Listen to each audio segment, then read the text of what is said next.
Good morning, Prof. Bukat and classmates. Today, I'm going to present my chosen topic for the policy paper.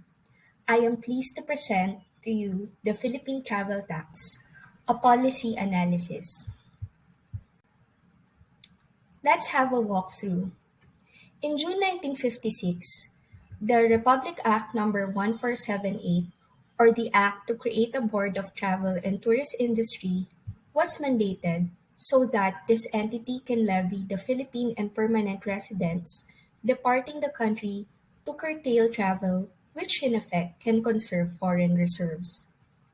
Upon implementation, about 2 to 3 decades later, the revenue coming from the taxes were given to these three national government agencies to support infrastructure, education, culture, and the arts.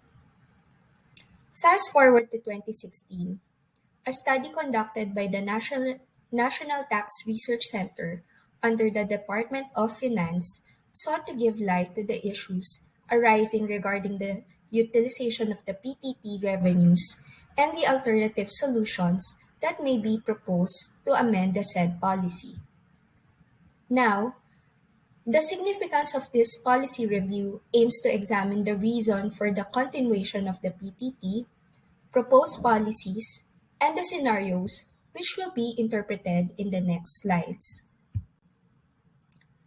The initial imposition of the Philippine Travel Tax or PTT in 1956 can be analyzed as a policy which had undergone these stages in the phase model. So the government, as an active actor for this policy formation, adopted the policy proposal to impose the PTT and utilize the revenue gained to fund the newly established Bureau of Travel and Tourist Industry. The policy was further rationalized as it was eventually allocated for the promotion and construction and development of the tourism infrastructures and facilities aimed at capitalizing on the competitiveness of the country as a prime tourist destination. So basically, there was a success in the adoption and implementation.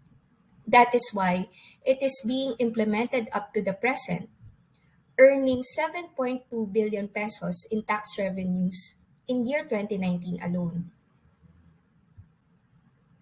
In another model, we explored the PTT conditions starting in 2016. The policy actor which activated the problem stream is the National Tax Research Center. Their study proposes an amendment to the policy. In 2017, the TIEZA proposed a bill to remove the PTT for outbound flights and to impose it as an inclusion in the airline tickets of the inbound flights instead. At the onset of the pandemic in February 2020, more actors became involved in the policy stream, such as the other government and non-government actors, which represented the abolishment of the PTT. The policy actors in the politics stream were identified to be the representatives of the Congress and the senators of the Senate. The Congress is for the amendment of the PTT, while the Senate is for its abolishment. In conclusion, we have seen the evolution of the Philippine travel tax from being instrumental in limiting the travel activities to utilizing the revenues to increase the competitiveness of the country as a tourism destination. More importantly, the findings conclude that the future of PTT law is bleak due to the conflicting proposed policy formulations.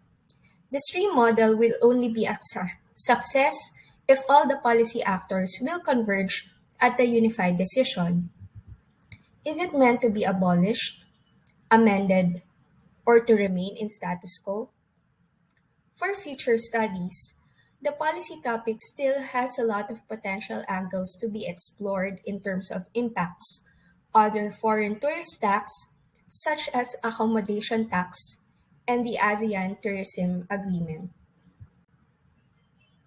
Thank you very much for listening And I'd love to hear your thoughts about this policy review.